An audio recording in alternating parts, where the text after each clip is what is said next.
اعوذ بک من حمزۃ الشیاطین بسم اللہ الرحمن الرحیم ما ننسخ من آیاتہ او ننسها ناتی بخیر منها او مثلها۔ ہم کوئی بھی آیت منسوخ کرتے ہیں اس سے بہتر ہم دوسری اسی کی مثل آیات لے کر آتے ہیں۔ یہ ہے سورہ بقرہ آیت نمبر 106 یعنی 2/106 کا میں نے آپ کو بمائے ترجمہ پیش کیا۔ اس کا مختصر خلاصہ یہ ہے کہ قرآن مجید کی یہ آیت 106 میں صاف طور پر بتا دیا گیا کہ قرآن مجید کے اندر اب بسم اللہ سے والناس تک جو 6236 آیات ہیں، اس میں کوئی بھی آیت منسوخ نہیں ہو سکتی، بلکہ وہ پہلی والی آیات، وہ پہلے والے کلام جیسے جو تورات اور زبور انجیل میں تھے، اس میں سے جو چیزیں ہم نے منسوخ کی تھیں یہ ان کی بات ہو رہی ہے۔ اور قرآن مجید کی پہلی ہی آیت میں کہہ دیا گیا کہ ذالک الکتاب لا ریب فیہ، یہ وہ کتاب ہے جو لا ریب ہے۔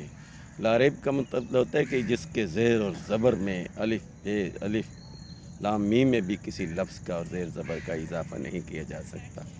یہ جو چینل ہم نے ارشد قرآنی کے نام سے شروع کیا یوٹیوب پہ، اس کو سبسکرائب بھی کریں اور اس کو لوگوں تک پہنچائیں۔ اس کا مقصد بھی یہی ہے کہ یہ وہ کتاب جو لا ریب کتاب ہے، اس کو ہم نے دوسروں تک پہنچانا اپنا فرض سمجھ لیا، کیونکہ یہ ہے ہی ہم پر فرض۔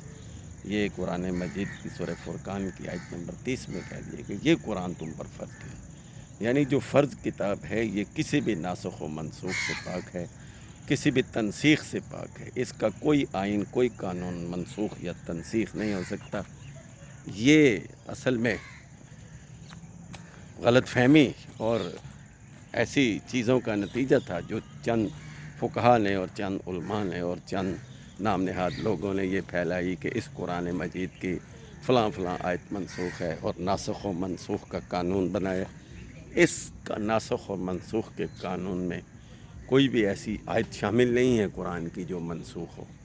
تو ما ننسخ من آیات و ننسها، یعنی یہ جو آیات آپ کے سامنے پیش کی ہیں اس میں کوئی بھی چیز منسوخ نہیں ہے، اور یہ جو آیت آپ کے سامنے پیش کی جاتی ہیں یہ مثل ہیں انہی کی جو پہلے والا الکتاب کا سسٹم چل رہا تھا، اسی میں سے لی گئی چیزیں ہیں۔ یہ وہ کتاب ہے جس کے بارے میں اللہ نے کہا کہ اِنَّ نَزَلَ الذِّکْرَ وَإِنَّهُ لَحَافِظُونَ، ہم نے یہ ذکر نازل کیا اور ہم ہی اس کی حفاظت کریں گے۔ تو یہ اللہ کی حفاظت کے ذمہ ہے، اور اس کی حفاظت کا ذمہ اللہ نے اٹھایا ہے۔ اس میں کوئی چیز ناسخ اور منسوخ کیسے ہو سکتی ہے؟ پھر اسی کتاب کے بارے میں کہا کہ اس سے پہلی آیت 105 میں، سورہ بقرہ کی 105 میں کہا کہ اے رسول، یہ اہل کتاب، یہ مشرکین اور یہ کافر لوگ، جب آپ پر قرآن نازل ہوتا ہے اور ہم آپ کے سامنے کوئی نئی چیز نازل کرتے ہیں تو یہ لوگ اس کو ناسخ اور منسوخ کہتے ہیں، اس کے بارے میں طرح طرح کی باتیں اچھالتے ہیں اور اس کو یہ چیز مشہور کرانے کی کوشش کرتے ہیں، باور کرانے کی کوشش کرتے ہیں تاکہ یہ نظام نہ چل سکے۔ تو ان سے کہہ دو کہ یہ اللہ کی کتاب ہے، ان کی اس کتاب کا ذمہ اللہ نے اٹھایا۔ یہ وہ بات تھی جس کی وجہ سے یہ لوگوں کو غلط فہمی ہوئی کہ شاید اس قرآن میں بھی کوئی آیت منسوخ ہے۔ اس کتاب کا ایک لفظ بھی منسوخ کرنے والا کافر ہے۔ یہ کتاب وَمَن لَّمْ يَحْكُم بِمَا أَنزَلَ اللَّهُ فَأُولَٰئِكَ هُمُ الظَّالِمُونَ فَاسِقُونَ کافرون، اس کتاب پر عمل نہ کرنے والے ظالم، فاسق اور کافر ہیں۔ اس پر فیصلے نہ کرنے والے، اس پر زندگی نہ گزارنے والے اور اس کے احکامات کی پابندی نہ کرنے والے بھی ظالم ہیں۔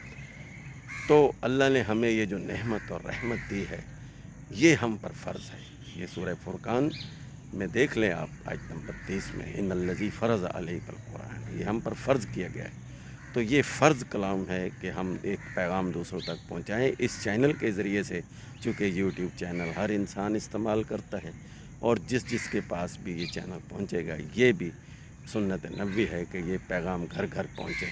ہمارا مقصد صرف اور صرف دوسروں تک قرآن کو پہنچانا ہے اور اس قرآن کا پرچار کرنا ہے۔ یہ جس طرح رب العالمین، اسی طرح یہ ذکر للعالمین اور اسی طرح رحمت للعالمین، یہ تینوں چیزیں ایک ہی ہیں۔